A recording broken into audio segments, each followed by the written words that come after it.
entre-temps. Et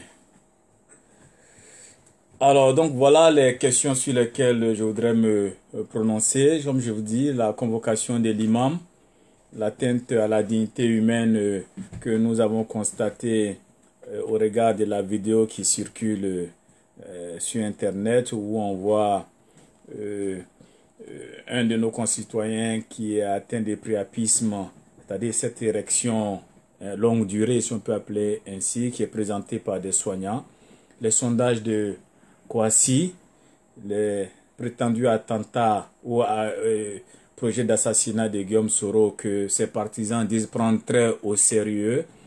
Et puis sur la constitution de ce qu'on appelle le front identitaire, le front de la haine en Côte d'Ivoire.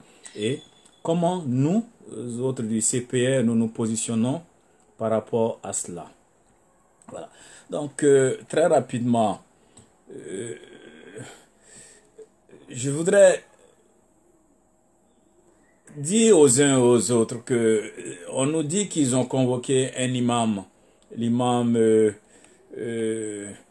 qui a donc appelé les musulmans de Côte d'Ivoire à travers un discours qu'il a prononcé en disant que pour lui, les musulmans ne devaient pas et qu'il était formellement interdit que les musulmans... Il est formellement interdit islamiquement d'inscrire son enfant dans une école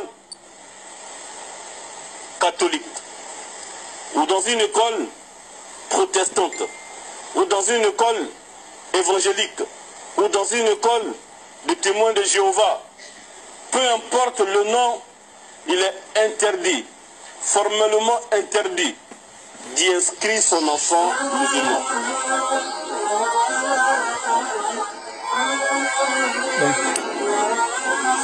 Bonsoir frère Zasso Patrick. Vous avez entendu et vous entendez les propos de cet imam-là. La chose la plus dangereuse pour la communauté musulmane, c'est l'ignorance. Première chose, l'ignorance. On est arrivé à un niveau d'ignorance où on trouve normal que la chèvre confie son enfant aux hyènes pour l'élever. On a atteint un niveau d'ignorance. La communauté musulmane a atteint un niveau d'ignorance où on trouve pas grave que la chèvre prend son enfant pour aller confier aux hyènes. C'est-à-dire Bagornika Denta, Kata Kalfa Surgula, Koko Lamo. Tellement on a confié à la Kalambalia Djuyala, on m'a que bassé blé en fait.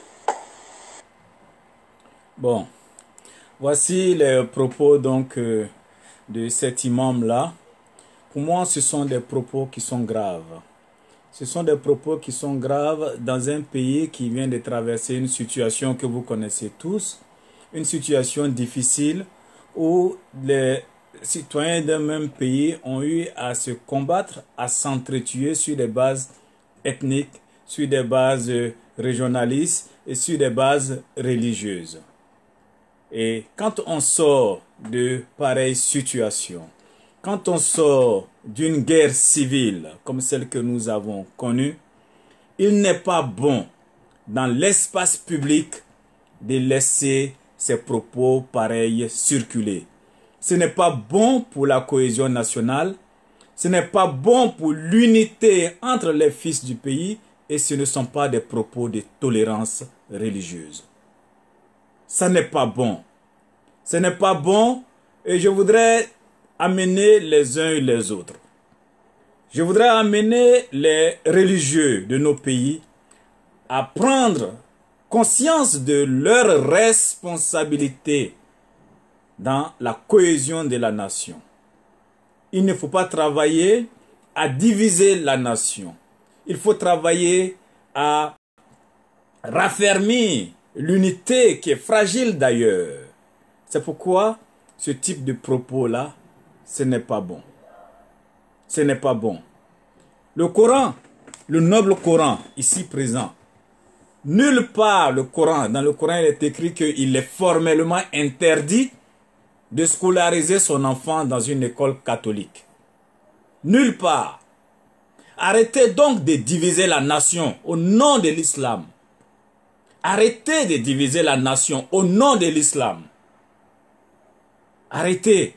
Ça n'est pas bon. Ça n'est pas bon. Moi qui vous parle, je viens de citer Anita Balekwadjo, qui est pharmacien en Côte d'Ivoire. Nous avons fait le primaire ensemble à l'école Notre-Dame des Apôtres. Ça ne m'empêche pas d'être musulman, d'avoir une foi musulmane. Ça ne m'empêche pas. Personne ne nous a obligés, personne ne m'a obligé à faire les prières chrétiennes à l'école primaire où j'étais. À l'école primaire, dites-vous, c'est dans les années 80. Alors, il faut arrêter. Il faut arrêter d'inciter à la haine. Il faut arrêter à pousser les religions les unes contre les autres. Il faut arrêter la division de la nation. Les enfants vont à l'école catholique. Moi, je partais à l'école catholique. Entre midi et 2, je partais à l'école coranique. Je partais à l'école coranique. Alors, il faut arrêter. Tout dépend de l'éducation des parents. Ce sont les parents qui éduquent les enfants.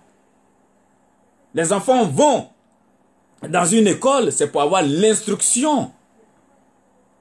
Mais les parents ont une part de responsabilité en ce qui concerne l'éducation des enfants. Il faut donc arrêter d'inciter à la haine interreligieuse, à l'intolérance. Nous, on partait à l'école, on prie. Ceux qui connaissent ma petite sœur, elle a le voile.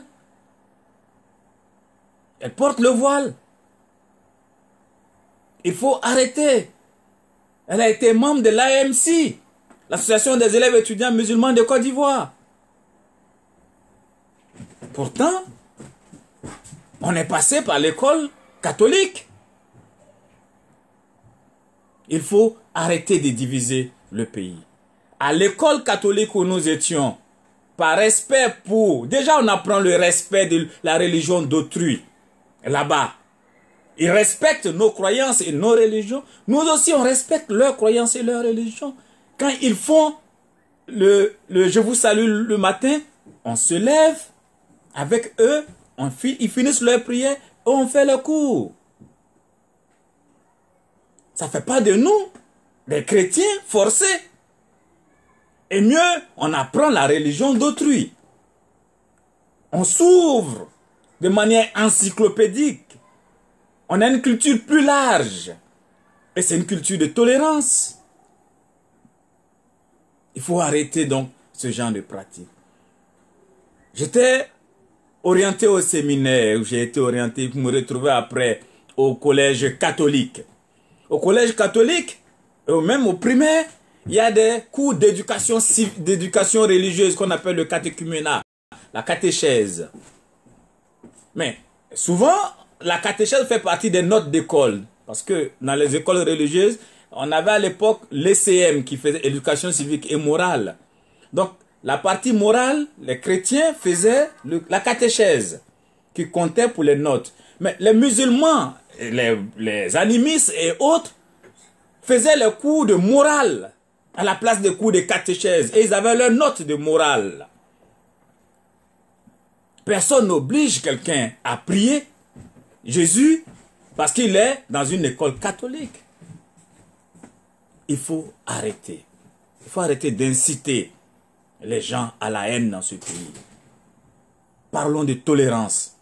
L'islam de Côte d'Ivoire n'est pas un islam de djihad. C'est un islam de paix, de tolérance. Et dans le Saint-Coran, il est écrit, les chrétiens dans le Saint-Coran ne sont pas des mécréants. Les chrétiens ne sont pas considérés comme des mécréants. Il faut les respecter. Les Juifs ne sont pas considérés comme des mécréants. Il faut les respecter et il est écrit qu'ils seront jugés selon leurs croyances.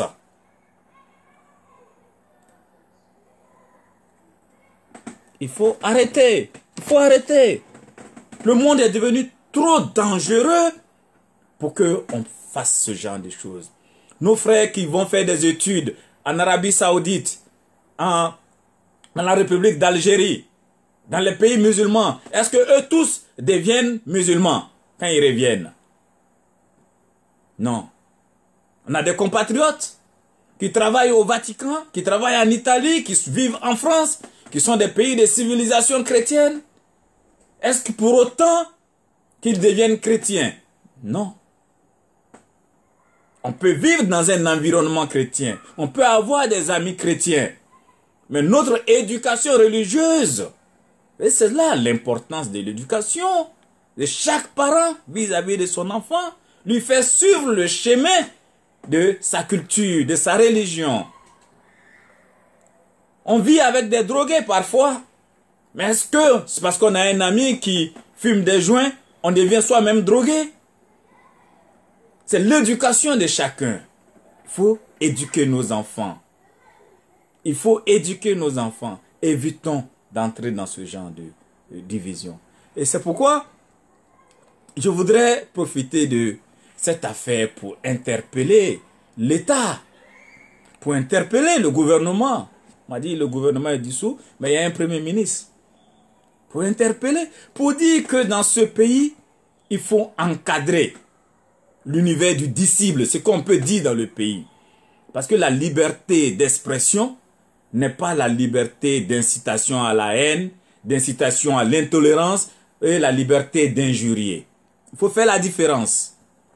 La liberté d'exprimer ses opinions, ce n'est pas la liberté d'atteindre, de porter atteinte à la dignité d'autrui. D'inciter à la haine dans le pays.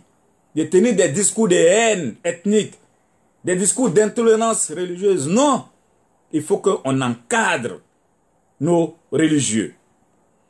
Nous avons dit, il faut que ces religieux s'encadrent eux-mêmes.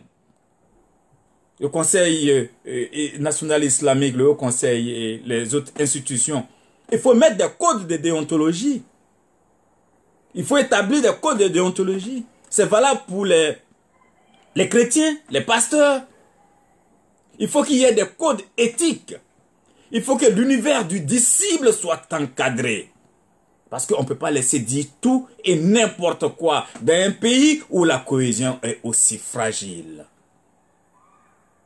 Alors, si vous ne pouvez pas vous réguler vous-même, l'État doit prendre des dispositions pour que n'importe quoi ne se fasse pas, n'importe quoi ne se dise pas dans le pays au nom de la liberté d'opinion et d'expression.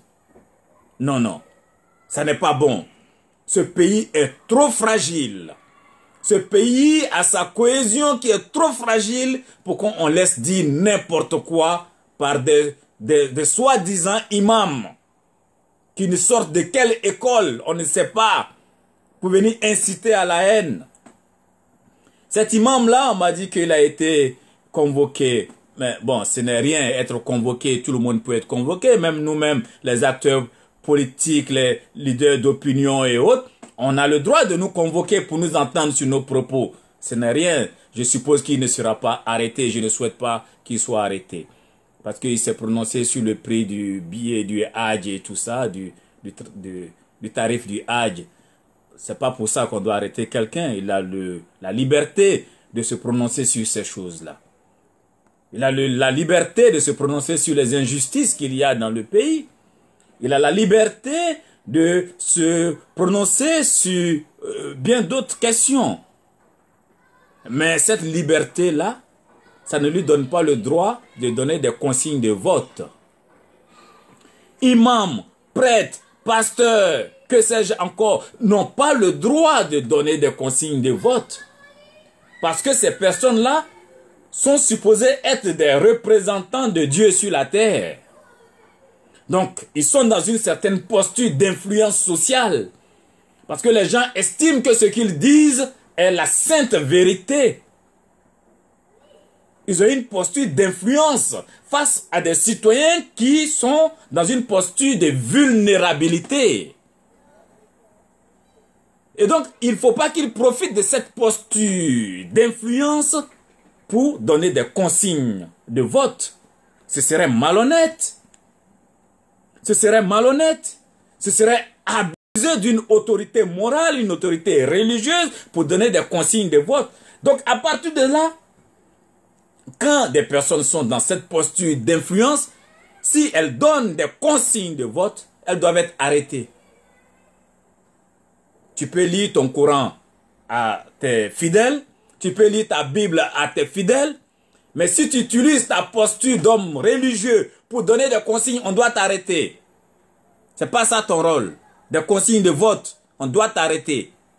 Même si tu appelles à voter pour moi, on doit t'arrêter. C'est pas ça ton rôle. Le religieux, il reste dans le domaine religieux. Il faut éduquer les gens, leur foi, leur spiritualité. Mais il ne faut pas t'immiscer dans des affaires politiques. Les religieux qui s'immiscent dans des affaires politiques doivent être arrêtés. Oui, tu peux te prononcer sur des questions politiques, mais donner des consignes de vote politique, tu dois être arrêté. Parce que tu abuses d'une posture d'influence pour inviter, pour inciter des gens à faire des choix politiques. Et ça, c'est malhonnête. Ça, ce n'est écrit nulle part. Ce n'est pas ça le rôle d'un religieux. Ça, je le dis. L'autre question, c'est que j'ai dit que l'État doit se retirer de l'organisation du Hajj et des pèlerinages chrétiens et autres. L'État doit retirer sa main. La foi est de l'ordre privé. Les chrétiens, les musulmans doivent s'organiser dans leurs associations et prendre des agences de voyage pour organiser le pèlerinage à la Mecque. Je ne vais pas me prononcer sur les aides de l'État aux organisations religieuses. On peut aider. Normalement, ce n'est pas possible dans un État laïque. L'État ne peut pas, ne doit pas financer des structures religieuses avec l'argent public. C'est interdit normalement. C'est un abus d'ailleurs que l'État donne de l'argent. Parce qu'on ne peut pas prendre de l'argent qui appartient à tout le monde pour financer la foi des gens. Non, normalement, c'est interdit. Mais ce sont des largesses qui sont permises.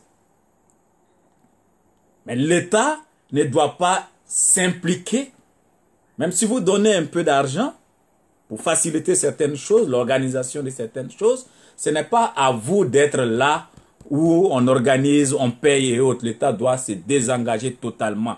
Les religieux, les chefs religieux, entre eux, vont aller négocier leur billet d'avion, vont aller voir s'ils peuvent avoir des rabais, si le coût du kérosène a augmenté, que les avionneurs veulent augmenter. Et ça, c'est entre eux. Ce n'est pas le rôle de l'État. Donc, il n'est pas normal qu'on soit amené à une situation où des religieux jugent du rôle de l'État dans des questions d'organisation de voyage. Ce n'est pas normal. C'est aux religieux, aux associations de religieux d'organiser eux-mêmes leur voyage, leur pèlerinage. Ça, ce n'est pas le rôle de l'État. Alors, ce que je demande, c'est que l'État se désengage et laisse cette affaire-là aux croyants entre eux, qu'ils s'organisent comme ils peuvent. L'État doit totalement se désengager. D'ailleurs, nous sommes dans un pays libéral. Le régime qui est là, il est libéral. Alors, il ne faut pas s'impliquer dans ces affaires-là. C'est pas s'impliquer. Si Gbagbo l'a fait, si Oufoué l'a fait, si Bédié l'a fait, Ouattara le fait, ça doit s'arrêter. Ce n'est pas à l'État d'organiser le pèlerinage. Il fait très chaud en France cette saison-là. Voilà. Et si je mets la clim, ça va faire du bruit, donc je préfère pas. On va discuter comme ça. Et voilà.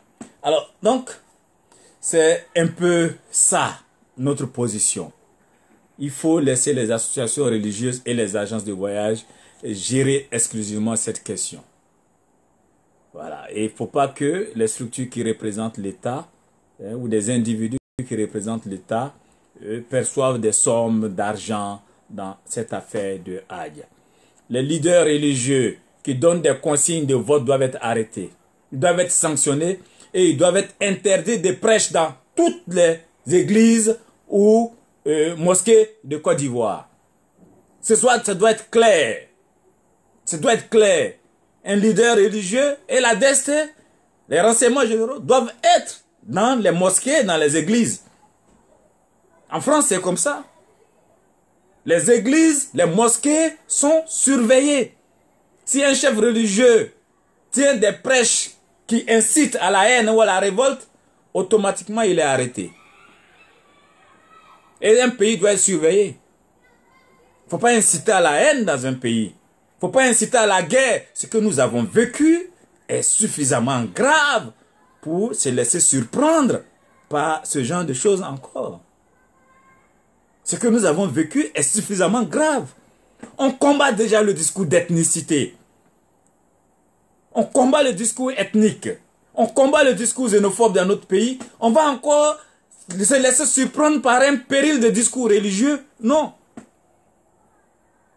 La loi doit encadrer tout ça. On ne peut pas accepter ça. Aujourd'hui, c'est Ouattara qui est là. Demain, peut-être, ce sera notre génération qui sera là. Ça, on ne peut pas l'accepter. On ne doit pas l'accepter. Parce que l'unité de cette nation-là, nous y tenons comme à la prunelle de nos yeux. Faites attention. Faites attention. N'encouragez pas ce genre de choses. N'encouragez pas ce genre de choses. Ne soutenez pas ce type d'imam. Demain, ça commence. Les enfants ne doivent pas se mélanger avec les enfants chrétiens. Demain, on doit chasser tous les chrétiens. Après, on doit chasser tous les koufars.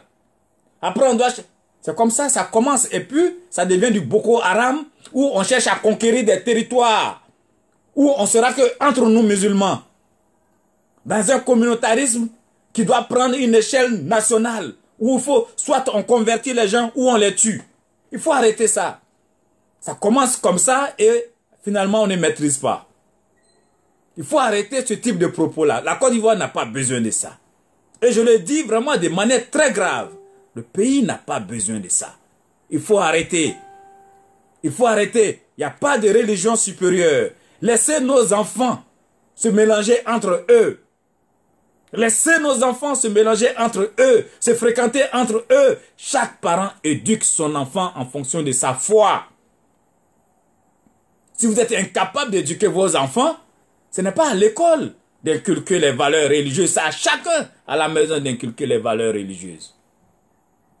Les enfants vont dans des écoles où il y a la restauration souvent qui est non halal. C'est à vous de dire à l'école, mon enfant il mange halal. Mon enfant il fait ceci, mon enfant fait cela. Aucune école ne peut obliger un enfant à prier si l'enfant dit qu'il est musulman. S'il est annoncé à la rentrée scolaire que l'enfant est musulman. Mais il y a des inspections d'académie. Les écoles religieuses là sont contrôlées par l'inspection d'académie, qui a des valeurs, qui sont les valeurs de la laïcité. Et donc si quelqu'un oblige votre enfant à prier, saisissez l'inspection d'académie. L'inspection d'académie va aller dans cette école religieuse le matin. Ils vont envoyer des inspecteurs aller regarder si on oblige les enfants à prier. Le maître qui fait ça, il sera sanctionné. Oui, il y a des écoles religieuses qui ont des subventions d'État, c'est autorisé. Oui, mais on ne peut pas obliger un enfant à faire le « Je vous salue Marie », le « Je confesse à Dieu Tout-Puissant » ou autre. Voilà. Donc, allons-y dans la paix. Nous ne sommes pas d'accord avec les discours d'intolérance dans notre pays. Nous ne sommes pas d'accord avec ça. Il faut arrêter. Il faut arrêter ça. Je voudrais, à partir de ce sujet-là, donner mon point de vue sur un autre sujet. Alors, cet imam Djigiba là, pardon, comment il s'appelle? D'ailleurs, je ne connais même pas son nom. Il sera entendu et relâché. Mais il faut contrôler ses propos. Si la prochaine fois, il tient des discours d'intolérance comme ça, il faut fermer sa mosquée. Choisir un autre imam. Et les imams, même le Conseil national islamique, devaient prendre des sanctions contre ce type de personnes qui sont en train de foutre le désordre dans le pays. C'est le conseil, le haut conseil des imams qui devaient automatiquement dire ça, c'est pas bon. Il faut surveiller notre islam. Pour ne pas que demain, on ait des Boko Haram chez nous. Pour ne pas que demain, on ait des Ansardines chez nous. Notre islam n'est pas un islam d'intolérance, de violence. Ça, c'est très important. Et c'était important.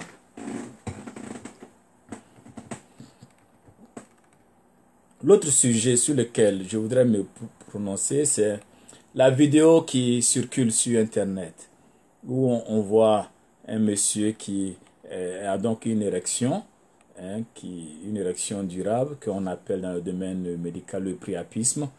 Alors, donc, des soignants qui filment ça et qui le balancent sur Internet.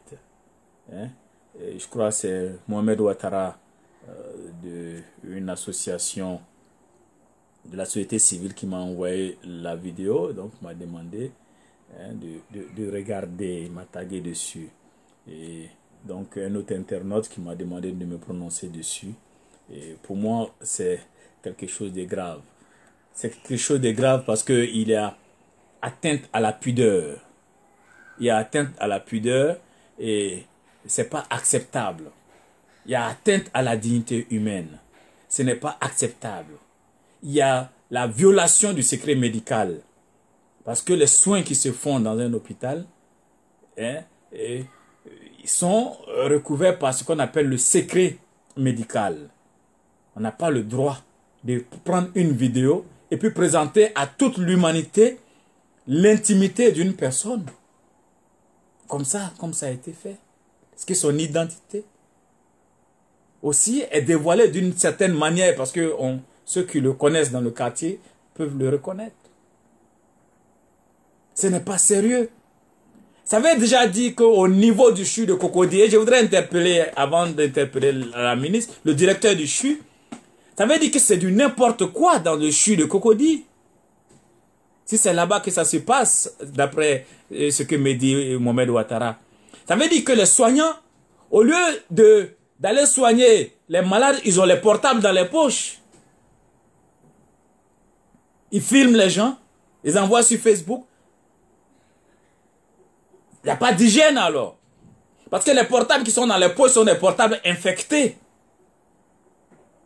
Comment le portable tu ramènes de chez toi, ce n'est pas désinfecté, ça est dans ta poche et tu vas soigner des gens avec ça.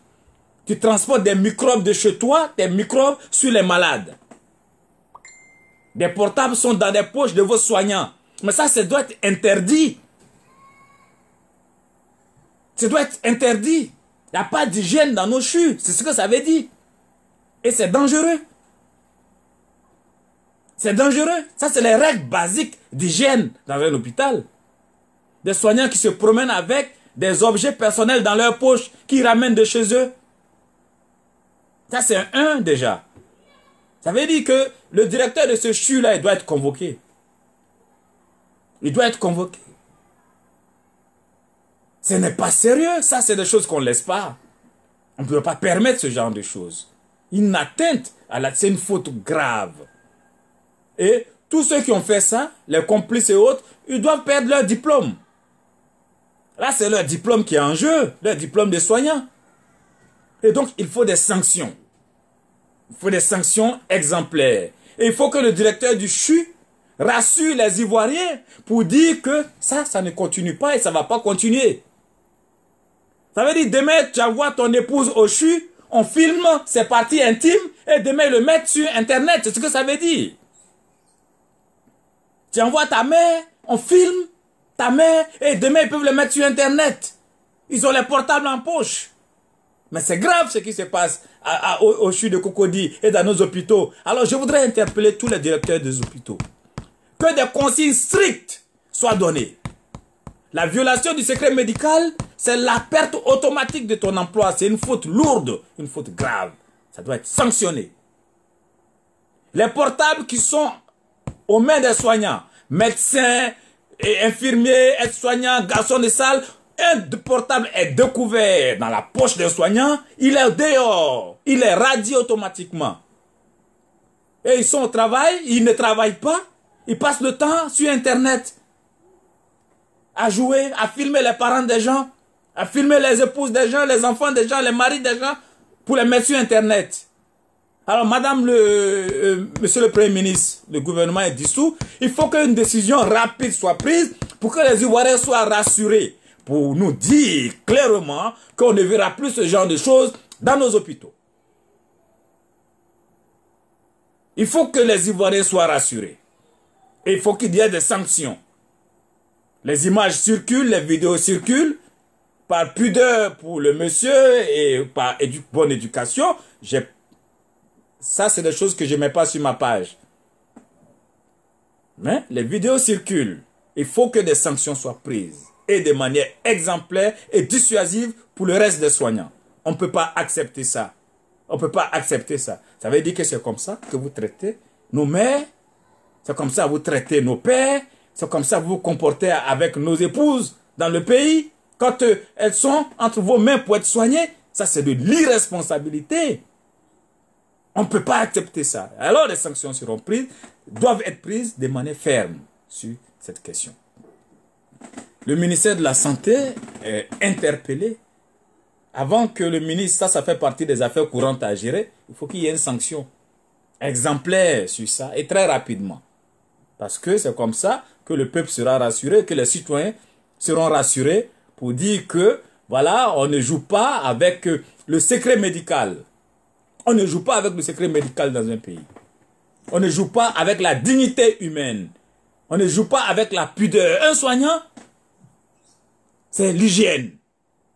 Téléphone dans ta poche, l'hygiène n'est pas respectée. Ça veut dire que tu es dangereux. Un soignant, c'est la sécurité. Un soignant, c'est la pudeur, la dignité humaine que tu dois respecter. On met le monsieur, on ne le couvre même pas. Pas de respect de sa dignité. Alors, je vous invite, vous les soignants, je vous invite à plus de rigueur. Je vous invite à plus de responsabilité. Et j'appelle le directeur de ce CHU à prendre des sanctions exemplaires. On veut voir ça. Je vous remercie. Il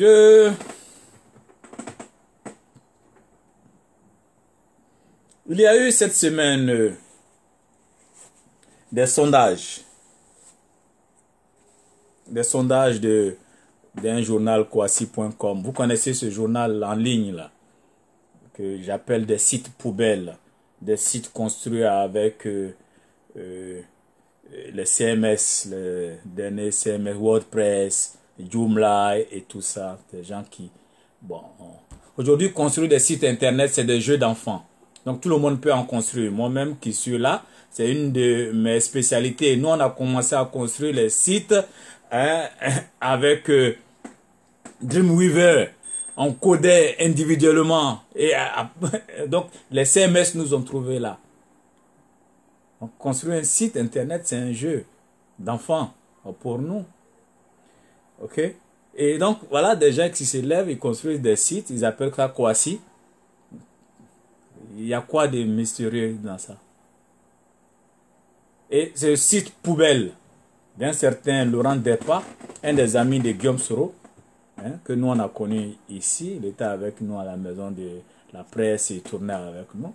Donc, c'est ce site-là que Guillaume Soro, les Touré Moussa, Touré Moussa, le même Touré Moussa, ils utilisent avec des pseudos où ils ont construit, ils ont mis, ouais, c'est des sites avec WordPress et tout ça.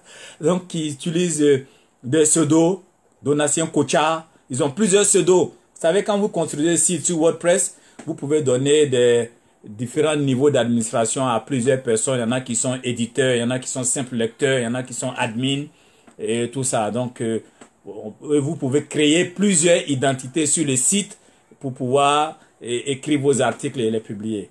Donc, ces gens-là, pour eux, ça, c'est du génie. C'est extraordinaire pour eux, quoi. Donc, ils ont plusieurs identités comme ça. Et ils sont sur les sites Kwasi.com. Et c'est là, c'est ce site-là qu'ils utilisent pour foutre la zizanie dans le pays. Et vous avez suivi quand j'étais au Congo. C'est ce site-là qui a écrit comme quoi moi j'ai été arrêté au Congo et que j'avais été pris avec une clé USB contenant un plan d'assassinat de Guillaume Soro. et que ils ont pris sur moi un disque dur sur mon ordinateur où il y avait un plan d'attaque d'Abidjan. Parce qu'il fallait dresser les autorités de Côte d'Ivoire contre moi et il fallait demander mon extradition pour me faire emprisonner ou même me faire tuer. Donc justifier cela, préparer l'opinion à tout ça avec des gros mensonges. Que vous allez sur leur site, vous allez voir, il suffit de taper Doumbia Major au Congo, vous allez voir ce qu'ils ont écrit sur moi. Ils ont fait mousser ça, partager sur plusieurs sites. Mais c'est la même bande de Touré Moussa et de Guillaume Soro, voilà, qui utilisent ce genre de moyens pour préparer l'opinion à l'assassinat de quelqu'un. C'est ce même site poubelle-là. Je vous invite à ne même pas aller sur ces sites-là. C'est eux qui ont écrit la dernière fois que qui d'autre voulait tuer Guillaume Soro là. Ils disent quoi que la menace ils prennent la menace au sérieux. Cette même bande de gars. Ils prennent la menace au sérieux. Un site poubelle où eux-mêmes vont écrire des conneries. Si tu leur dis aujourd'hui de ramener la soi-disant clé USB où on aurait pris un plan d'attaque d'Abidjan et un plan d'assassinat de Guillaume Soro préparé par Doumbia Major, rien. J'ai même pas voulu perdre mon temps pour porter plainte pour diffamation contre ces gens-là. Parce que bon, font pitié. Si aujourd'hui l'État de Côte d'Ivoire leur demande de donner les preuves de ce soi-disant, cette prétendue attaque ou à sa plan d'assassinat de Guillaume Soro, ce sera la même chose. Mais c'est des gens qui se mettent toujours en posture des victimes. Voilà, des gens qui sont là avec des ambitieux, des médiocres ambitieux, qui sont toujours dans cette posture de se mettre en victime, la manipulation des masses, l'utilisation de la communication politique pour endormir les gens, manipuler les gens, se mettre en victime, faire sa prodada, comme on dit. Voyez-vous, c'est ça. Pour moi, ils font pitié. Ils font pitié. Et c'est eux qui sont là, les médiocres. Je vois un autre Mamadou Traoré ou quoi qui apparaît, qui dit non. Et d'ailleurs, ce sont les gens du RDR qui voulaient tuer Guillaume Soro. Mais Guillaume Soro, il est membre de RDR. Des gens qui ont voulu te tuer, tu fais quoi dans leur parti? Ou bien tu es dedans pour les tuer aussi? Il faut arrêter à un moment donné. Il faut arrêter. Donc, voyez-vous, ce site-là n'est pas un site crédible. Ce site-là a dit que moi-même, je voulais tuer Guillaume Soro. Ça est là-bas. Vous pouvez taper sur Internet, vous allez voir, pour voir à quel point ils ne sont pas crédibles. Et ce Soro que j'aurais voulu tuer, quand ils ont voulu me faire extrader, heureusement que j'étais sous la protection de la France. J'ai eu quelques interventions, et je remercie la France d'ailleurs à cet effet. Et je suis sorti du Congo. Jamais de preuves. Ils m'ont extradé du Congo vers la France. Parce que les autorités françaises ont fait savoir clairement que j'étais un réfugié politique sous la protection de la France et on ne pouvait pas m'extrader en Côte d'Ivoire. Entre-temps, vous avez vu que dans le même temps, ils ont arrêté 3 de mes frères qui sont des hommes d'affaires. Ils les ont extradés en Côte d'Ivoire. Et quand ils m'ont arrêté pour ne pas que les gens parlent, ils sont allés arrêter 3 de mes frères en même temps. Et on les a extradés en attendant que moi m'extradé. Vous pouvez trouver ça. Voilà. Donc, ce n'est pas des sites sérieux et ce n'est pas des gens sérieux. C'est des gens qui sont toujours dans cette stratégie victimaire. On est victime pour pouvoir adhérer, mobiliser des adhésions autour de... Ils font pitié, quoi. Ils sont les miskines. Hein? En France, on appelle ça les miskines. C'est le terme arabe, miskina ou miskina. Des gens qui font pitié. Et ça, c'est leur stratégie. Ils se mettent en victime. Mais des victimes dangereuses. Parce que quand ils se mettent dans cette posture des victimes, c'est pour te faire du mal. C'est pour en réalité justifier des crimes qu'eux ils programment. Ou qu'ils ont planifiés. Pour dire qu'ils sont en légitime défense. Dans l'attaque qu'eux ils préparent. Ou dans le mal qu'ils veulent te faire. Dans mon cas, c'était une arrestation. Justifier mon arrestation. Ils sont allés même faire croire à Ouattara que, bon voilà, c'est moi qui ai fait tomber Blaise Compaoré.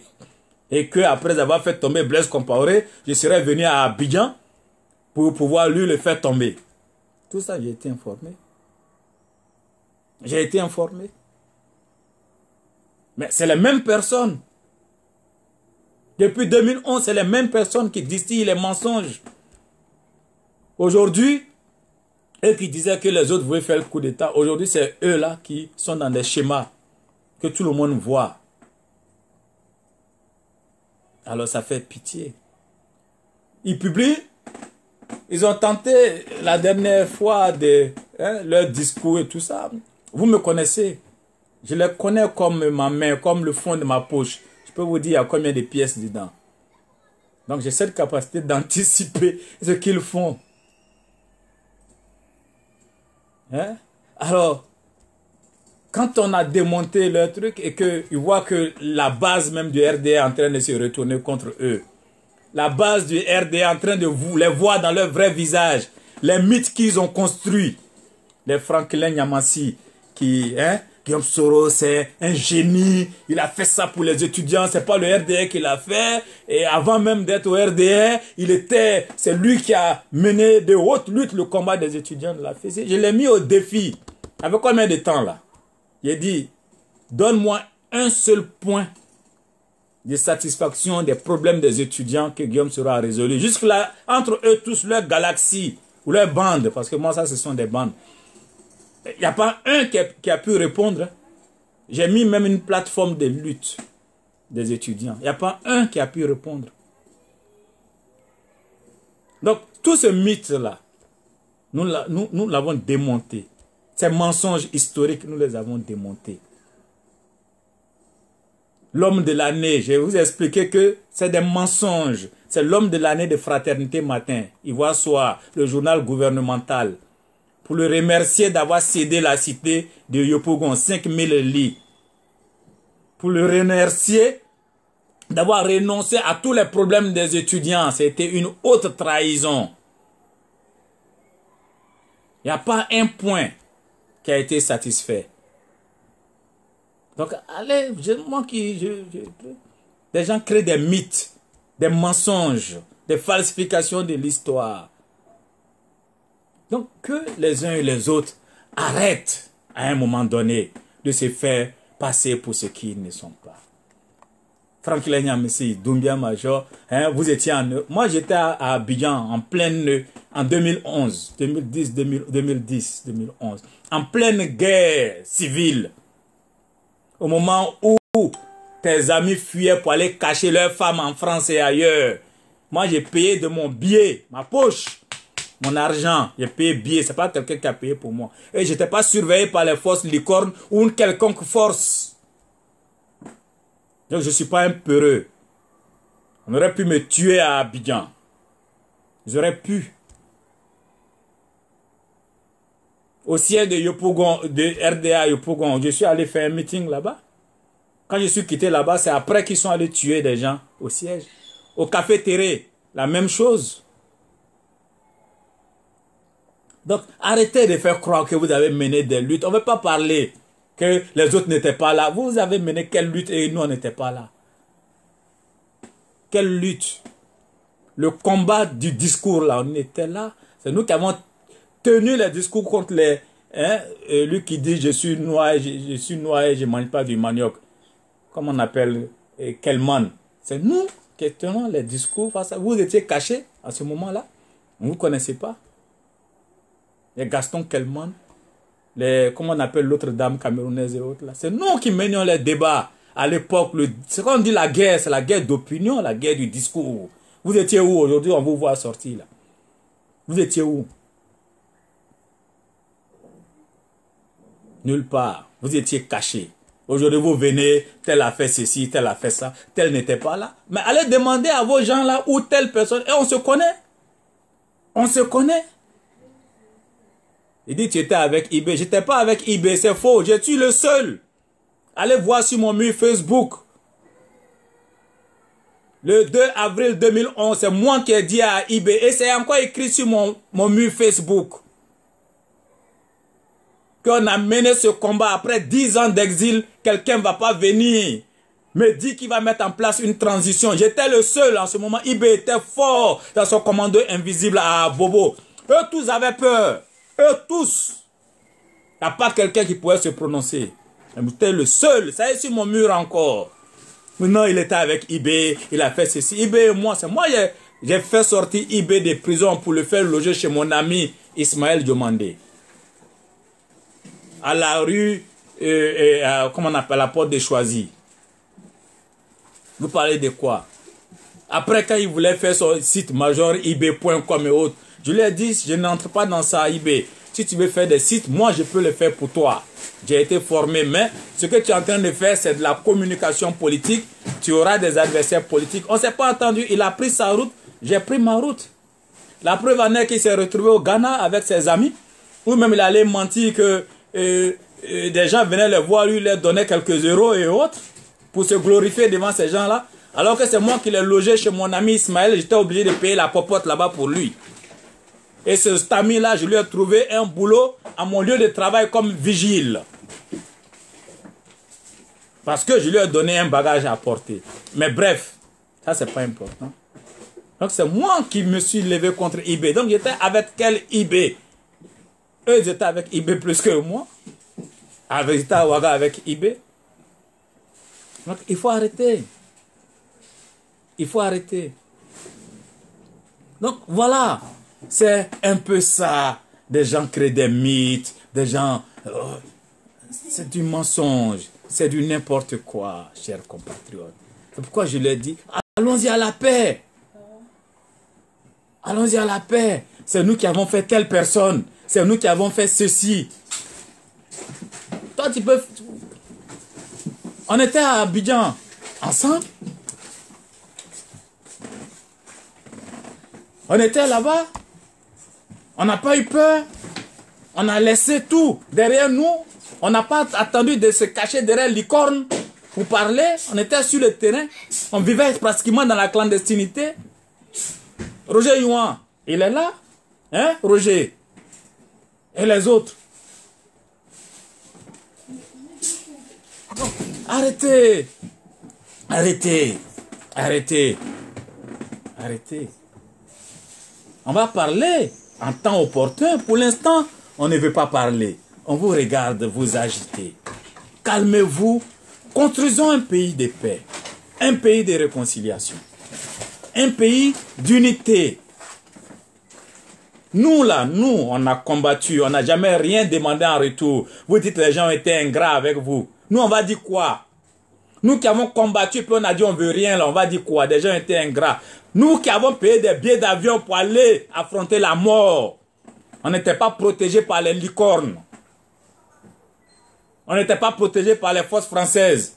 On était au Café Terré, on était à Yopougon, on était à Djamé, on faisait nos affiches pour les distribuer à Abidjan, à nos propres frères. Nous, on va dire quoi? Vous n'avez pas été récompensés. Des gens même qui étaient cachés vont dire qu'ils n'étaient pas récompensés. Des gens qui sont allés planquer leurs femmes, leurs enfants et autres vont dire qu'ils n'ont pas été récompensés. Donc vous menez ce combat-là pour des récompenses.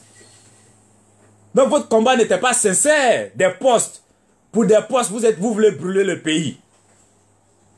Nous, on va dire quoi? Nous qui étions au front, à Abidjan, dans les Magnans. Moi, là, j'aurais pu me tuer là-bas, cadeau, et puis ça n'allait pas aller quelque part. C'est toi-même qui es venu. Nous, on va dire quoi? Vous, là, on va dire quoi? Les Fof, là, vont dire quoi? Les Ibrahim vont dire quoi? Petit Ibrahim, ne parle pas des IB. Eux vont dire quoi? Donc, il faut vous calmer. Calmez-vous. Travaillons pour la paix. Travaillons pour la paix. Vous êtes aujourd'hui des gens qui disent qu'ils se sont battus contre les discours d'authenticité, les discours d'autochtonie, les discours xénophobes, les discours de haine. Aujourd'hui, vous êtes en train de reprendre ces discours-là, cherchant à séduire je ne sais qui. Vous vous rapprochez de je ne sais qui. Mais on vous voit. Bref, je vais venir sur ça. Je vais venir sur ça. Donc, pour dire que ces histoires de on veut nous tuer, on veut tuer Soro, c'est du n'importe quoi. C'est du n'importe quoi. Personne ne veut tuer ces Kouassi et la bande Assoro qui fabrique ces fausses informations-là pour se faire passer en victime. Parce que eux-mêmes l'ont dit, ce qui les intéresse, ce sont les militants du RDR. C'est la base. Peu importe l'hostilité de la direction, ce qui est important pour eux, c'est la base. Ils veulent donc récupérer cette base-là dans ces discours victimaires, dans ces discours où on présente les autres comme les ingrats, dans ces discours où on présente les autres comme les vieux. Nous sommes la nouvelle génération. Mais vous êtes de quelle génération? Parlons-en pour être sérieux. Vous êtes de quelle génération? Vous pensez qu'on gère les pays par génération?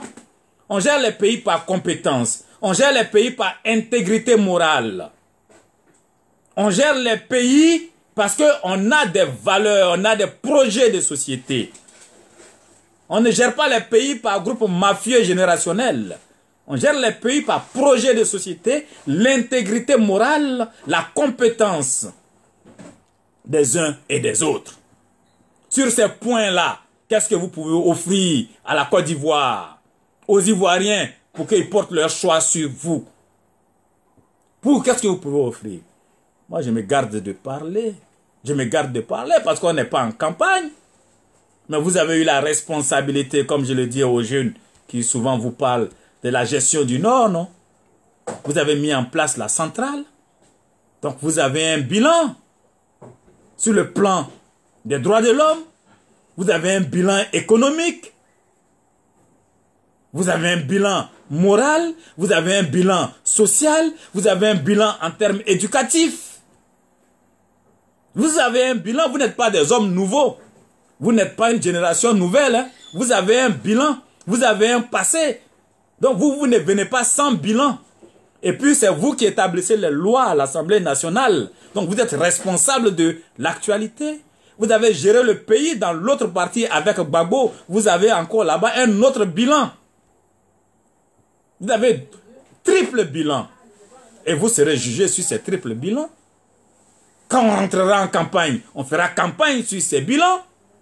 Nous serons là pendant la campagne. Vous croyez que l'élection va se faire sans nous? Vous croyez que l'élection va se faire sans nous? Non. Guillaume Soro, je le dis, et je le dis clairement, face à moi, tu ne peux pas, je sais pas. Dans un débat avec le peuple de Côte d'Ivoire à une élection présidentielle, avec ton bilan aussi catastrophique, je te laisserai très en arrière. Parce que je n'ai jamais volé d'argent public. Je n'ai jamais participé à des casses de banque. La manière vous dites, vous avez lutté pour telle cause, j'ai lutté moi aussi pour telle cause et j'ai pris les mêmes risques et plus de risques souvent que vous. Donc vous avez quelle légitimité que je n'ai pas? Sur le terrain, j'ai la même légitimité que vous. Et sur le plan intellectuel, vous n'arrivez pas à ma cheville.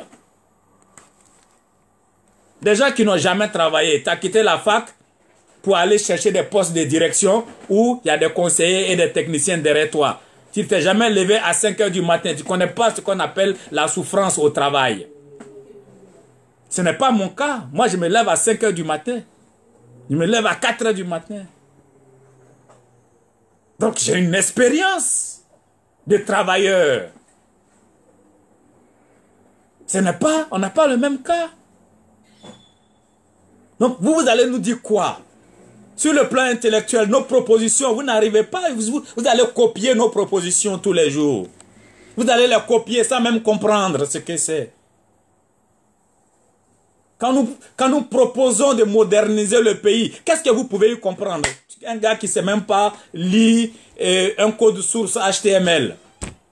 On n'est pas au même niveau. On n'est pas au même niveau.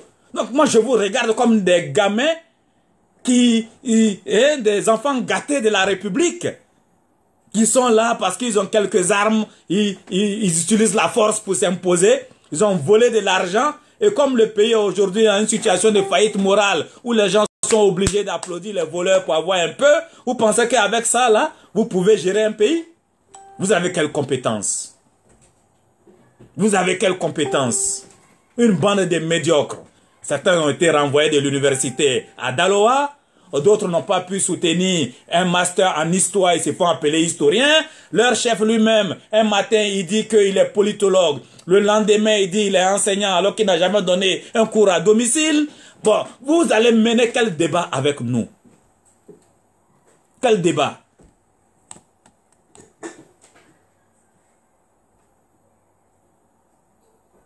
Il y a un qui dit tu en veux la popularité. Mais quelle popularité?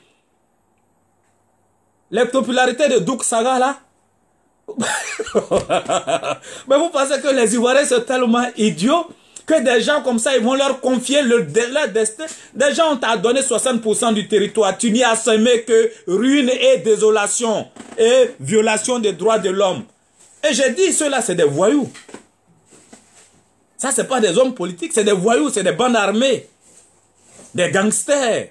Ça veut dire que si on s'amuse à confier la gestion de nos pays à ces bandes-là, mais ce qu'ils ont fait au nord, ce qu'ils ont fait dans la petite zone qu'ils ont eu à gérer là, ça veut dire qu'ils vont le taler sur toute l'étendue du territoire. Ça veut dire qu'ils vont l'extrapoler pour parler en termes statistiques. Ils ne comprennent pas ça. Ils vont reproduire ça sur toute l'étendue du territoire. Et donc les Ivoiriens sont tellement fous qu'ils vont vous laisser, vous là, prendre la direction, leur destin en main, ou vous allez venir prendre des gens en prison pour aller les tuer. Ou vous allez, parce qu'on va vous critiquer, vous allez envoyer vos escadrons de la mort, les saoulés qui allaient chercher les gens. Bon, toi, tu as parlé mal de Guillaume. On te prend, on t'envoie dans une brousse, on te tue. Vous pensez que les gens vont laisser leur pays? Des gens qui ont cassé des banques? D'ailleurs, le bilan de la centrale, là, quand on gère un pays et qu'on met en place un trésor public, les biens publics que vous avez utilisés, là, il faut envoyer le bilan. Il faut que ce soit validé. Normalement, vous ne pouvez même pas être candidat. Parce qu'il faut qu'on établisse que votre bilan de la gestion du Nord, là, c'est soit certifié et validé. Parce que l'argent, là, vous allez vous expliquer. En temps normal, là, tous ceux-là, ils doivent être arrêtés et mettre en prison pour vol des deniers publics. En temps normal. Mais comme on est tolérant, en 2020, ou quand on va faire les élections, on va les laisser pour qu'ils voient comment on peut gérer sans voler. Comment on peut gérer un pays sans voler. Comment on peut gérer un pays en servant au lieu de se servir. C'est des choses qu'ils ne savent pas faire, ils ne connaissent pas ça. On veut les laisser vivre dehors pour qu'ils voient. Sinon, normalement, on devrait les mettre tous en prison. Parce qu'il suffit d'aller évaluer même les maisons dans lesquelles vous vivez. Vos différents salaires là ne peuvent pas acquérir ces maisons. On devait vous attraper tous, vous mettre en prison pour vol, recel, vol de deniers publics et autres. Mais tout ça, on laisse au nom de la paix dans le pays. Parce que nous sommes des hommes de paix. Nous sommes des hommes de... Donc, arrêtez de faire croire aux gens ce que vous n'êtes pas. Calmez-vous. Calmez-vous. On n'est pas au même niveau dans une campagne politique. Vous et nous, on n'est pas au même niveau. Il n'y a pas match. Vous allez dire quoi au peuple? Qu'est-ce que vous allez vendre au peuple? Qu'est-ce que vous allez vendre? Moi, je peux vendre mon intégrité morale. J'ai jamais volé, j'ai pas un rond qui m'appartient pas dans un compte bancaire. Nulle part dans le monde. Est-ce que vous pouvez vendre ça? Non. Vous ne pouvez pas le vendre. Je peux vendre mon engagement désintéressé. C'est-à-dire, je m'engage, je prends de ma propre poche pour payer des billets d'avion pour aller me combattre, pour faire des sites internet pour vous, pour le combat, parce que j'y crois. Est-ce que vous pouvez vendre ça? Vous ne pouvez pas vendre ça. Vous n'avez pas ça à vendre. Donc, il n'y a pas un combat que vous avez mené que nous, on n'a pas mené. Il n'y a pas un combat. Donc, il faut se calmer les uns et les autres. Il faut se calmer. Les gens qui ont des popularités de bloquer le Pichichi ou de Douk Saga, des popularités de voleurs, ils pensent que ça tient dans la balance dans une campagne politique où vous passez dans des villes, les gens ils sortent pour regarder le voleur, le grand dangereux. Ah, celui-là qui est ici, vous pensez que ça veut dire qu'ils vont vous confier leur destin. Ils sortent massivement comme le peuple sort pour regarder les voleurs ou les grands criminels. Le vulgum, la foule, la multitude sort pour voir les gens dangereux qui sont en liberté. Mais ça ne veut pas dire qu'on va vous confier, ils vont vous confier leur destin. Qu'est-ce que vous savez faire? Quoi? Rien. Donc calmez-vous les gars. Calmez-vous. Il faut vous calmer. Les histoires, non, on veut me tuer. Je suis ceci, c'est moi qui ai fait telle personne. Vous avez fait qui? Calmez-vous, hein? Calmez-vous. Il faut vous calmer. Il faut vous calmer. Alors, je vais en profiter pour passer à un autre point, pour ne pas m'attarder sur ça. Parce que la campagne n'est pas ouverte. Quand la campagne sera ouverte, on va parler. Parce que ce sont ces mêmes personnes-là qui aujourd'hui, je les vois, les Alain Lobognon, des gens qu'on a renvoyés du département d'histoire qui se font appeler historiens. Mais va terminer la rédaction de ton mémoire. 40 pages, tu es incapable. Tu veux diriger un pays. Avec ton ami Soro. 32 pages de mémoire de maîtrise d'anglais. Il est incapable de le faire. Et puis il veut diriger un pays. Vous allez diriger quel pays? Vous allez diriger quel pays? Quand on veut diriger un pays, on se lève à 5 h du matin, on travaille jusqu'à 23 h. On se lève. On bosse. On est courageux. Donc, il faut arrêter. Il faut vous calmer. Hein? Il faut vous calmer. Vous n'avez aucun projet de société. Si ce n'est pas pour faire du crush ou des plaisanteries, des photos avec tel artiste. Vous pensez que c'est ça? Que la politique? Calmez-vous un peu. On vous regarde, on ne parle pas. On vous regarde, on ne parle pas. Mais ça ne veut pas dire que on n'a rien à dire. Hein? Il faut vous calmer. Il faut vous calmer. On vous a confié la gestion du football. Hein? L'autre, des détournements de fonds dans le milieu du sport. Allez prendre, hein, sont venus avec des... bon, je ne vais pas prononcer sur vos affaires privées. Des gens qui vont marier leur secrétaire avec l'argent volé. Dans la bassesse. La bassesse. François Ablé, oui, c'est ça, les médiocres générationnels. Vous, les gens les derniers des classes de notre génération. C'est vous qui voulez nous diriger? Aujourd'hui, on va chercher des groupes d'anciens fessis, des recyclés, des pieds morts, des trucs à gauche, à droite, des gens qui ont 2% à la quota, ou des trucs. Et puis, on va rassembler tout ça pour dire, bon, on va chercher le pouvoir maintenant en gang, en bande armée. Et puis, vous voulez que moi, j'adhère à ça. J'ai dit aux anciens fessis, s'il y a un qui est mort, il y a un qui est malade, je vais payer mes cotisations pour faire le social. Mais le jour, vous allez vous hasarder avec votre bande là, à dire que vous allez soutenir quelqu'un politiquement, c'est ce jour-là où vous allez me connaître. Il faut vous calmer. Faut vous calmer. Vous pouvez manipuler les petits, les enfants qui sont là, parce que vous avez une ascendance morale sur eux. Ils ne vous connaissent pas dans votre nudité. Mais il faut vous calmer. Il faut que vous vous calmez. Ok? Voilà. Donc, ça nous permet de faire une petite transition pour aller vers le dernier point. Le dernier point, c'est le front haineux, le front identitaire qui est en train de se mettre en place en Côte d'Ivoire. Vous savez, chers compatriotes, ce sujet est très important pour moi. Je voudrais saluer Ahmed Euro, hein, qui continue de partager la vidéo, continue de la partager. On va, parce qu'il faut qu'on sensibilise le peuple. Il ne faut pas qu'on reste dans les sectes, continuer de partager. On va parler de ces choses-là clairement. Mais je voudrais dire quelque chose qui est très important pour moi et qui doit être très important pour vous. Et ça a une dimension philosophique importante. Et ça a rapport avec ce que nous sommes, l'être humain. Vous savez, je le dis souvent, l'être humain, il est force, il est lumière et il est obscurité. L'être humain est force, il est lumière et il est obscurité. Donc, vous voyez, il y a 3 dimensions. Force, lumière et obscurité.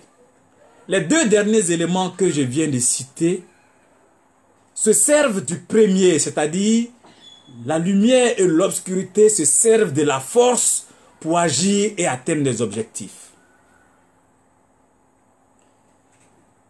Et c'est ça l'humain. On a en nous un côté sombre, un côté obscur en chaque humain, en chacun d'entre nous. C'est ça l'obscurité. Et ce côté obscur de nous, qui est en chacun d'entre nous, il se sert de la force qui est aussi en nous, que nous avons, pour accomplir et réaliser des choses diaboliques, les choses sombres. La lumière, c'est le côté clair, le côté lumineux de chacun d'entre nous. Ce côté aussi se sert de la force, mais cette fois pour réaliser des choses positives, des choses bien pour l'humanité, pour nous-mêmes, la clarté.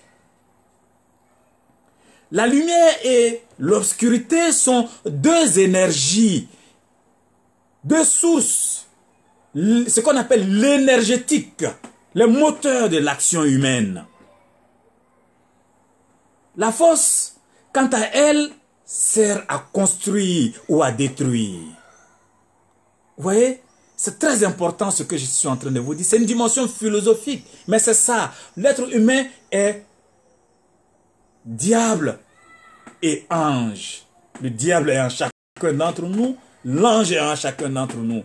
Le côté obscur est en nous, le côté lumineux est en nous. La force en elle-même n'est pas mauvaise.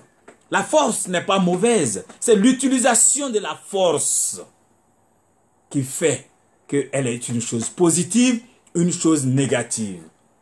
On utilise la force pour construire et on utilise la force pour détruire. Elle peut être donc positive et elle peut être négative. Et là, vous devez le comprendre. C'est-à-dire chacun d'entre vous est à la fois bon et mauvais. Souvent, c'est l'éducation, la culture et le niveau de civilisation que vous avez atteint qui fait que vous ne sombrez pas dans le négatif et que vous valorisez, que vous mettez en exergue le positif, la part lumineuse qui est en vous. Alors, à quoi rime tout ça? Tout ça rime au fait que on a en nous des élans. Le racisme fait partie de chacun d'entre nous. Le nationalisme fait partie de chacun d'entre nous. Le discours d'authenticité fait partie de chacun d'entre nous. Les discours ethniques, xénophobes et tous ces discours qu'on range dans la catégorie de ce qu'on appelle les discours identitaires. Ça fait partie de la partie sombre, la partie obscure de l'être humain.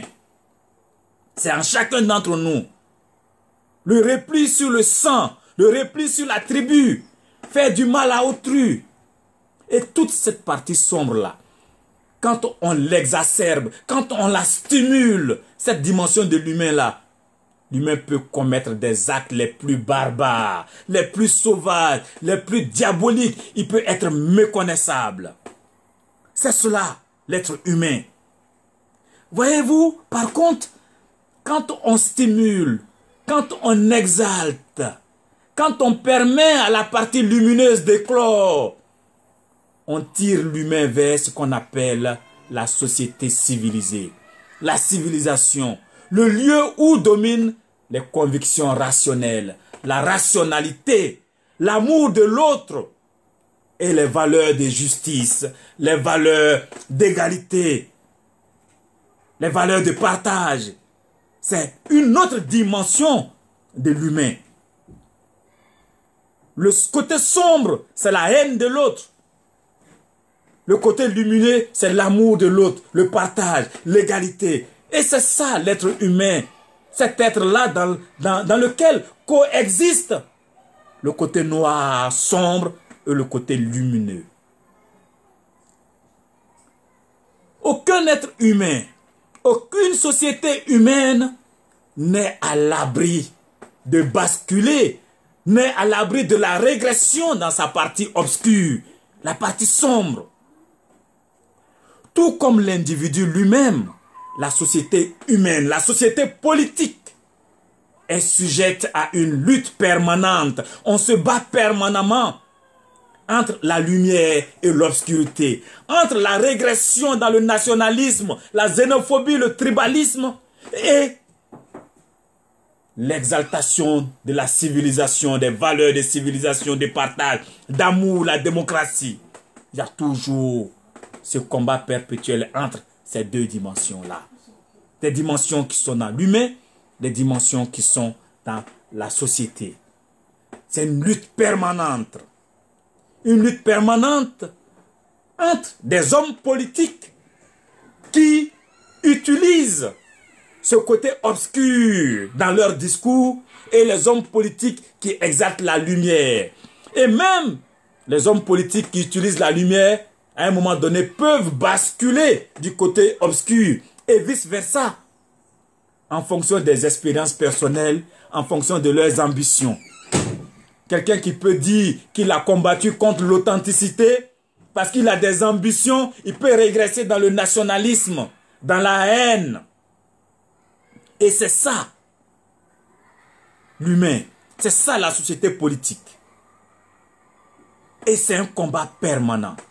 On doit mener ce combat permanent contre les forces de la régression, contre les forces du côté obscur, pour que la lumière domine, pour que l'amour triomphe, pour que le partage triomphe, pour que l'égalité triomphe. Qui pouvait penser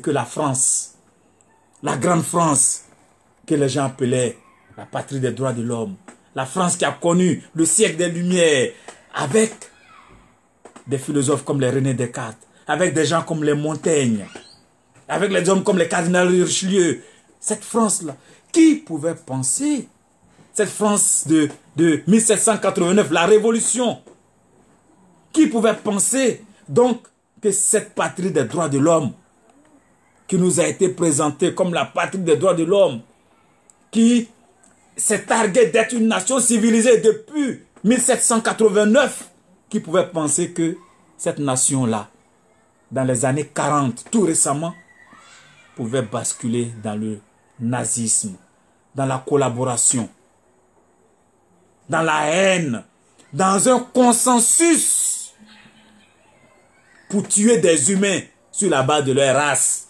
sur la base de leur ethnie, pouvait soutenir le nazisme, pouvait faire un consensus national pour brûler des hommes, pour conduire des hommes dans des fours crématoires.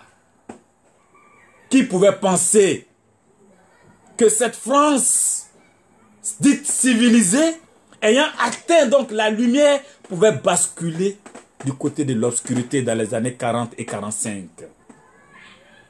Qui pouvait faire un consensus national, pouvait envoyer ses fils au bûcher du nazisme. Mais c'est arrivé. Ça veut dire que le discours politique, ça veut dire qu'un certain environnement peut créer pour faire émerger cette dimension sauvage, barbare, animale d'entre nous, ce côté obscur. Et l'Allemagne, la grande Allemagne, a vécu également cela. Le nazisme, le basculement vers le côté obscur. Et ça, vous voyez, c'est ça, l'humain. Et notre pays n'est pas à l'abri de ce genre de choses. Parce qu'on a vu ça aussi chez nous. Un consensus national qui s'est formé autour du rejet de certaines personnes, de certains citoyens. On a vu comment on pouvait devenir indifférent. Une indifférence nationale face à des humains qu'on brûlait vifs. Comme si toute la nation était possédée par le diable. On brûlait des humains en disant qu'ils sont des assaillants. On brûlait des humains en disant qu'ils sont des étrangers. Et il y avait une sorte d'indifférence nationale. C'était le côté obscur. Et ce côté obscur-là a été mis en place avec des discours d'authenticité, d'autochtonie, d'ivoirité, de patriotisme et que sais-je encore. Le diable qui est en nous, à un moment donné, a pris le dessus sur l'ange qui est en nous, sur la lumière qui est en nous. On était comme tétanisés. Et l'autre a dit, c'est le diable qui nous avait possédés. Et c'est cela. C'est cela. On a tué des humains. Non pas pour des actes qu'ils ont commis eux-mêmes, mais pour leur naissance, pour ce qu'ils sont. Je vois encore le jeune qui venait de Séguéla qu'on a pris à un commerçant. J'ai la vidéo encore dans mes archives qu'on a brûlé parce qu'on dit c'est un assaillant, parce qu'on dit non, il a une amulette. On brûle les gens pour ce qu'ils sont et non pour ce qu'ils ont fait. Et c'est ça la dimension obscure de l'être humain. Tu ne choisis pas ta race, tu ne choisis pas ta naissance, tu ne choisis pas d'appartenir à tel ou tel groupe, mais on te tue parce que tu as de telles naissances. Et quand le côté obscur prend le pas, quand le consensus se fait dans la haine, quand l'indifférence, quand on normalise la haine de l'autre, dans le discours politique, c'est ce que ça donne. Et c'est sombre, c'est la lèpre. Et il faut avoir peur de ça. Il faut avoir peur de ça. Les démons de la partie obscure de l'être humain, d'une société humaine, doivent être combattus. Doivent être combattus par tout homme politique qui est soucieux, n'est-ce pas, de tirer sa nation, sa patrie vers la civilisation.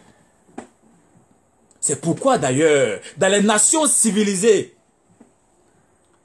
sans œuvrer pour leur extermination, parce qu'on est en démocratie, on dit qu'il ne faut pas les tuer, on les tolère, mais ces gens-là sont maintenus dans la marginalité sociale.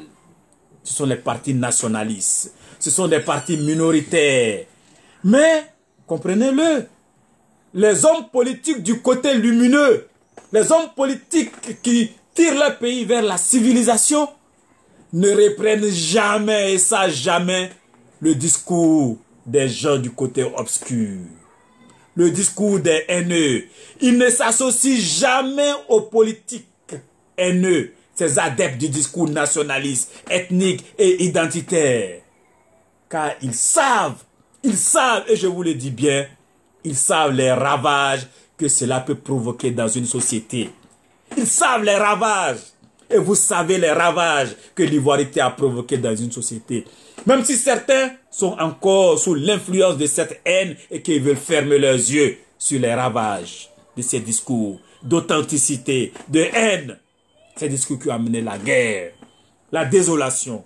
C'est pourquoi les hommes civilisés ne s'associent jamais aux haineux, ne s'associent jamais au discours du tribalisme, au discours de haine, au discours d'authenticité, au discours d'autochtonie, parce qu'ils savent les conséquences d'un tel discours. C'est des discours du côté obscur, c'est des discours de la régression sociale, c'est des discours de division, les discours d'altérité, tous ces discours identitaires qui tirent les nations vers le bas, vers le côté obscur. Nous ne voulons pas que notre nation bascule dans le côté obscur. Nous ne voulons pas que notre nation sombre dans l'obscurité de l'ivoirité, du patriotisme qui a amené, patriotisme débridé, qui a amené notre pays à la guerre, à la division de ses fils, la haine exacerbée, les gens tués pour ce qu'ils sont et non pour ce qu'ils ont fait, des gens tués pour leur ethnie, des gens tués parce qu'on les a catalogués, on les a catégorisés. Nous ne voulons pas de ça dans notre nation. Nous ne voulons pas de ça dans notre pays. C'est pourquoi nous ne nous associerons jamais à ces haineux, à ces gens qui tiennent ce type de discours, à ces gens qui veulent exacerber le côté noir, le côté obscur et s'en servir comme moyen de conquête ou de conservation de pouvoir. Aujourd'hui, des enfants parricidaires, entre griffes, qui veulent commettre des parricides, s'associent avec des gens du côté obscur. Aujourd'hui, des hommes politiques ambitieux, des gens du passé, pensent trouver le moyen de rassembler une partie de la nation avec des discours du côté obscur. Dresser les fils de la nation les uns contre les autres. Créer un consensus de la haine dans le pays. Un discours d'altérité, un discours identitaire qu'ils commencent à mettre sur pied. À former leur coalition, à former leur bataillon de haine, à chercher des alliés ambitieux, médiocres, incompétents, mais amoureux du pouvoir parce que mégalomane, qu'il tire vers ces conglomérats de la haine, ces conglomérats d'obscurité. Ces gens-là, nous les combattrons. Nous n'avons pas le choix. Nous les combattrons parce que c'est la peste, c'est la lèpre rampante qui veut revenir. Nous n'avons pas le choix, nous combattrons ces gens. Oui, chers frères, chères sœurs, chers compatriotes, c'est la nation qui vous appelle. Je n'ai pas dit le pays vous appelle. J'ai dit la nation vous appelle. Nation que Renan définit comme volonté de vivre ensemble. Dans nos différences, mais volonté de vivre ensemble pour construire un avenir commun. La nation vous appelle. Et l'appel de la nation, il ne faut pas se dérober. Contre la haine rampante, la gangrène, la lèpre de la division, le discours d'obscurité, il faut s'élever. Nous les voyons former leur horde de haineux, leur horde identitaire, leur horde des satrapes, des parricidaires. Et nous trouverons en face d'eux. Nous nous lèverons comme un seul homme pour dire non. L'obscurité, dans ce siècle-là, aujourd'hui, ne prendra pas le pas sur l'amour, le vivre ensemble. C'est ça que j'attends de chacun d'entre vous. On ne doit plus diviser les Ivoiriens. On ne doit plus amener les Ivoiriens à se combattre les uns les autres dans un discours d'altérité, dans un discours identitaire, dans un discours de pureté ou d'impureté, dans un discours qui exalte l'obscurité, le côté animal, le côté bestial d'entre nous, le côté grégaire. Ce que nous voulons, c'est la rationalité. Projet de société contre projet de société. Programme de gouvernement contre programme de gouvernement. Valeur morale contre valeur morale. Si vous avez géré le pays par le passé et que vous estimez avoir bien géré le pays, exposez votre bilan au peuple qui de manière rationnelle fera son choix. Si vous estimez n'avoir jamais volé et que tout ce qui est chez vous, vous pouvez l'exposer au peuple et que le peuple dise, est-ce que nous pouvons prendre ce qui nous appartient dans votre maison et que vous dites oui, et que tout ce qui est dans votre maison se retrouve être pour vous, le peuple portera son choix sur vous. Dans le cas contraire, vous êtes des voleurs de deniers publics et le peuple ne mettra pas à sa tête des voleurs de deniers publics. Si vous avez tué des humains, des innocents, des prisonniers, vous êtes des criminels. Vous êtes des gens qui avaient porté atteinte à l'humanité et à l'hominité de chacun d'entre nous, l'homme qui est en nous. Vous portez atteinte aux valeurs de civilisation que veut porter notre démocratie. Le peuple ne portera pas son choix sur vous. Alors, chers compatriotes, il y a des combats dans l'avenir. Nous serons au rendez-vous de ces combats. Je voudrais donc inviter les uns et les autres à la sérénité. Je voudrais inviter les uns et les autres à ne pas perdre espoir, à ne pas désespérer. Car la Côte d'Ivoire n'est pas que dans la désespérance et ne doit pas rester dans la désespérance. Son destin ne va pas être confié à des médiocres. Son destin ne va pas être confié non plus à des mafieux ou à des gens qui pensent que on va se servir de la haine comme moyen de conquête ou de conservation du pouvoir. à des ambitieux mégalomanes, à des caméléons équilibristes, à des hiboux aux yeux globuleux. Non, c'est hyènes sarcastiques qui sont là et qui attendent. Ces charognards qui pensent que la nation doit être mise en pâture pour que eux se servent, eux et eux seuls. La lutte continue, chers frères et sœurs. La flamme ne s'éteindra pas. Nous veillerons à ce que ce peuple-là soit tiré vers le haut, vers la civilisation et qui ne régresse pas sous l'effet des forces de la régression. Je voudrais donc vous saluer et à très bientôt. Je vous remercie.